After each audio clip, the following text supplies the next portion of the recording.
What is up, guys? It's your boy, Mr. Techboy, and today we're going to be talking about an insanely crazy week. We have the Pablo Escobar Inc. phone, which nobody saw coming, very unexpected, very weird, non-device. We have not one, not two, not three, not four, but 5 iPhones coming out next year, compared to just the 3 this year. And even an iPhone 13, not 12, but 13, we are hearing that it's going to be without any port, no lightning port, just wireless, and that's insane. So without further ado,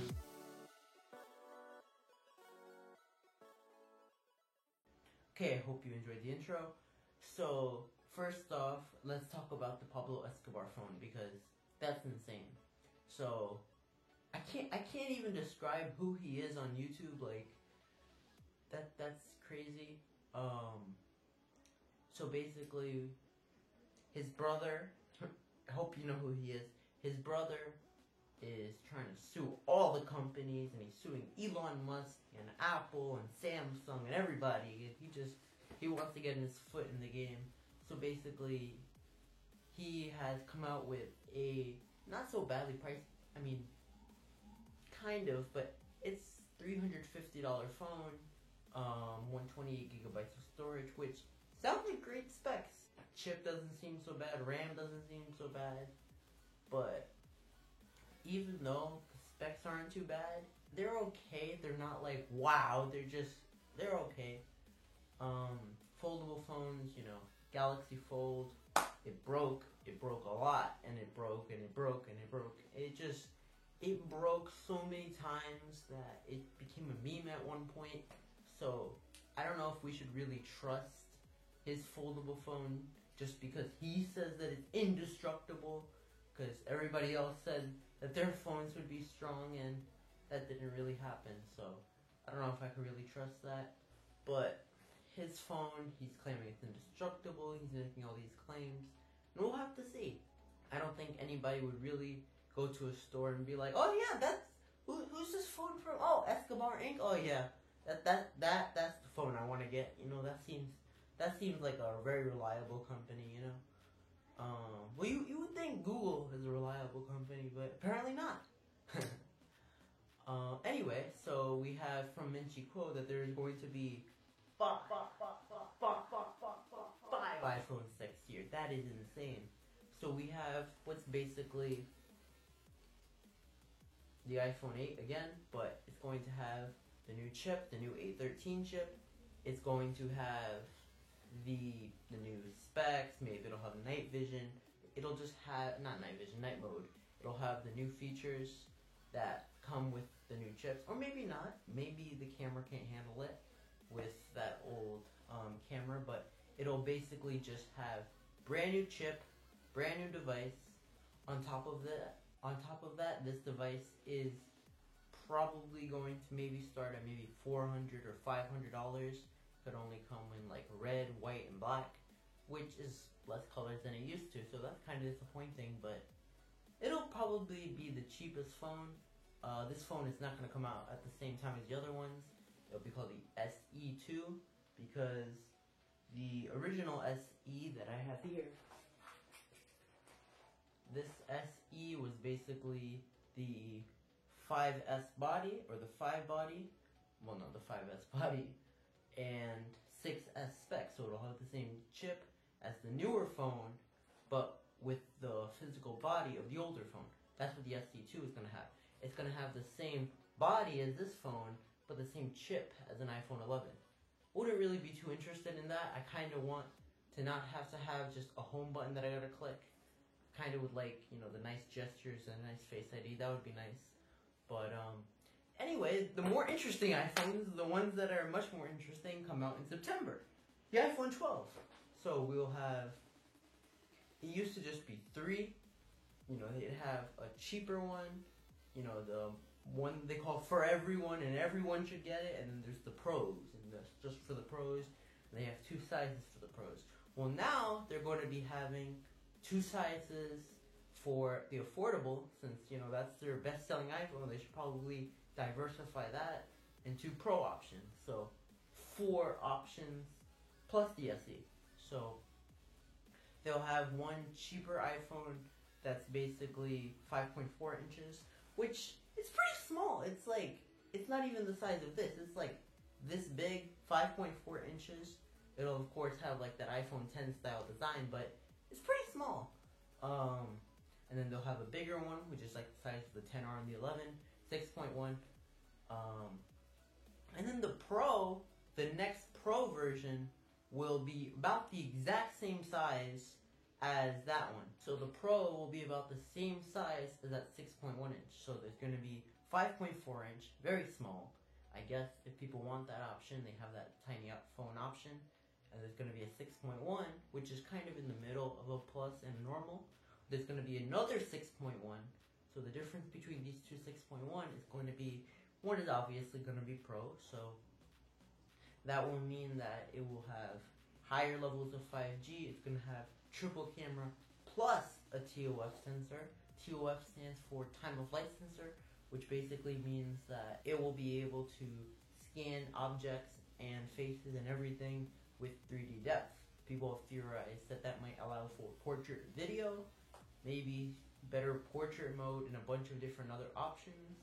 We'll have to see, but that will be on the two higher end Pros. So not only is there going to be that 6.1, but there's also going to be a 6.7. A 6.7 inch iPhone is bigger than like a 6 Plus, a 7 Plus, an 8 Plus, the 10s Max, all of that. It is going to be about like slightly bigger, not like gigantic, like 5 feet tall, but slightly bigger than the 10s Max, so maybe like this much. But it's a very, very big iPhone that if you've ever held a plus size iPhone before, slightly bigger than that with that massive edge to edge screen, that is a gigantic iPhone. That is huge. So there's gonna be very tiny phone. Wouldn't want that. 6.1, 6.1. Those are nice sizes, in my opinion. And then a gigantic one. So, gigantic Pro one. Some people will like that. I don't know. A normal size cheap, and a normal size Pro, and then a small one. So, since we know all 4 iPhones are going to have OLED, all 4 of them from the Pro to the normal, which has never happened before. It used to be the 10R and the 11. They have LCD. Well, it still is, but as of then, they will have OLED, which basically better color accuracy, higher brightness since this year, and basically deeper blacks. So instead of the black looking like a dark blue or like a dark gray, it's going to look like pitch black because the pixels physically turn off. If you've never compared like an iPhone 10 and an 8 or any 2 phones, one that has OLED and LCD, and you look at the image of black, you can really see the difference between this black and that black, and you can really tell the difference. So those are the advantages of OLED, and all 4 of them are going to have it. The 2 higher tier versions are going to have a thinner OLED, which probably just means that instead of putting more room for the display, they're going to have more room for the battery, so really good battery life. Which is very necessary because those 4 iPhones, all 4 of those iPhones are going to have 5G. If you don't know what 5G is, basically, it's like 4G, what everybody has right now, 4G LTE, but it's faster, and it works from a lower distance. It's not everywhere right now, so it works from about maybe 10, 20 feet away, as MKBHD has shown. Doesn't work if you're turned back, as I've said in another video, so it's not really that useful as of right now. Maybe one day, but as of right now, it's not really that useful. But the iPhones will have it. Maybe by then they'll have figured it out, and they'll figure some technology that figures it out. But right now, it's not that useful. T-Mobile and Sprint are claiming these incredible 5G that work from a really far distance, and they're going to put it everywhere. But that's not really 5G. Telos of Tech did a great video on that. That's not real 5G. Real 5G is not basically just doing 4G again. What Sprint and T-Mobile are offering is basically all the disadvantages with having to put more towers and the technology that gets really hot without the advantages. The Sprint and T-Mobile 5G are basically 4G LTE speeds. For what? What is the point? If it's the LTE, but it comes with all the problems that Verizon AT&T's faster speeds come with. What's the point? Verizon AT&T, if you get close to a tower, you get 10, 20 feet away, you can get really, really fast speeds. There's not really a use for that unless you want to download the entire Disney Plus or Netflix library in like 2 minutes. But otherwise, it's not really that useful. What are you gonna do? You're gonna download an 8K movie on your phone at the bus stop? Like, what? But yeah, that's 5G. So they're gonna have that. The 2 higher tier versions, as I said, are gonna have a higher tier version. But I can't really say that 5G is that useful right now. If by then it's super duper useful, then I'll change my mind. But I'm hoping that Apple has something that we don't know about, that they're going to have this spot on, insanely good 5G. All of this information comes from courtesy of Min-Chi Kuo, who has a pretty good track record. If you look at the stuff that he said this year, most of it is correct. He's had, a few bits and downs, but I think it's important to remember that a lot of people don't understand is that leakers aren't able to just know exactly what Apple is doing, because Apple doesn't even know what they're doing.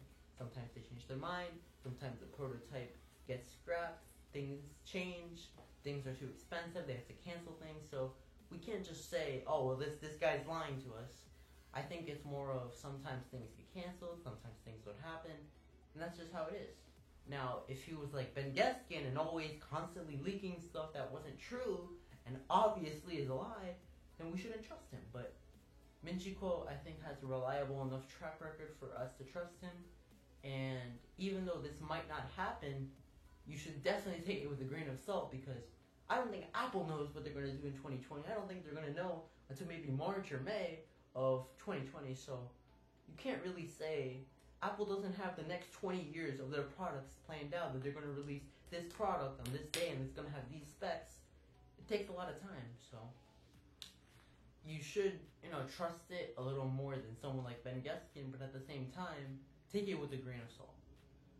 He also said that next year's, after that, one of them is there's going to be an SE2 Plus. Not really much I can say about that. A bigger SE, that's it. And we're going to have a portless iPhone 7, remove the headphone jack, very, very, very controversial. Everybody was talking about that. Oh, Apple ruined it. Oh, they were just trying to sell you the AirPods, blah, blah, blah, blah, blah. And, that very relevant, very big topic in the community. But a lot of people tried AirPods, the convenience of when you open it and it pairs up to your iPhone very, very fast. You open it and then it just pops up there. Very high convenience factor that Samsung copied with the Galaxy Buds. Basically an exact duplicate. A lot of companies copied it to the point where there are knockoffs with fake, just duplicating exactly what Apple did, because it was very convenient and a lot of people liked it. So, and at the end of the day, even though they did remove the headphone jack, they added more speakers. Instead of having a headphone jack there, you have a larger speaker grill, louder speakers, there's more room inside the phone for battery, and at the end of the day, everyone agreed. All the other companies, they mocked it, and then they added it. They removed the headphone jack, they put bigger batteries, they put bigger speakers, and that's what happened. Everybody laughed at it, everybody hated it, everybody mocked it, and they realized, hey, we can add some more space, we can have a bigger battery, and all those different things. Maybe it's worth it. And as time goes on, they come out with new wireless headphones. They have, the stupid adapter. They have wired headphones that just plug into the port. And people don't hate it as much because the technology is ready and you get a better phone out of it. So I think the same thing could happen. Oh, Apple removed the lightning port. It's wireless now and it's garbage. But people will try it. Maybe they'll have some cheap AirPods. Maybe they won't be as high quality as the newer AirPods, but they'll be like a cheaper version, and maybe they won't be as good, but AirPods included. I guess that's cool. Maybe they'll have some type of wireless mechanism that allows you to connect it, because in case your iPhone stops working or it freezes, you need to be able to connect it to a computer at an Apple store and fix it. So they might have some type of magnetic thing, maybe it's not visible, but something magnetic somewhere to fix it, and include in a wireless charger in the box. But again, the same thing that I said before, take this with even more of a grain of salt, because this is not 1 year in advance, but 2 years in advance. Apple might be prototyping an iPhone without a port. Apple might be considering it. Apple might be thinking about it. But I don't know. Apple doesn't know. They think about it. They're making decisions. It doesn't mean it's going to make it into a final product. It doesn't mean that the person is lying. It doesn't mean that these leaks are fake and that people are making stuff up. It just means that over time, things change, plans change. That's just how it is. So many other things happened this week. You know, there was the Lou Later case situation. You know, Lou from Unbox Therapy, he made a case. They're falsely using me as an advertiser for their product. But at the same time, he's releasing a case. He took down the videos where he talked nice things about this product. And the case looks exactly the same. The exact same case. So, you know, people saying he copied it and he doesn't want people to know. So, that's how it is, you know. It kind of sucks for Pitaka, which is the company, but that's just how it is. He made a case. He's saying it wasn't a direct ripoff. He said he just got inspiration from it. They falsely took his credit and saying all the nice things about the case. So I can't really say anything. I can't say that he's lying. Obviously, he did take inspiration from the Pitaka case, but I'm kind of torn on that. Another thing that happened this week is YouTube Rewind. I'll be doing a video relating to YouTube Rewind. You might want to stick around for that. That should be pretty cool. I thought it was okay, kind of boring, but just statistics and stuff. But yeah, this video hopefully does pretty well. The last video, the new video, Tech Gear, did pretty well. Got like I think 11 or 12 likes, which is pretty good. I haven't got that in a while. So yeah, I really hope you guys enjoy this video. I'll try to upload another video this weekend about YouTube Rewind. I don't know if I'm actually going to do it. Maybe I'm uploading this video and that never happens. But yeah, I hope you enjoyed the video. If you did, leave a thumbs up. I really appreciate it. Maybe leave a nice comment. Consider subscribing, hit the bell. And I'll see you guys in the next one. Goodbye.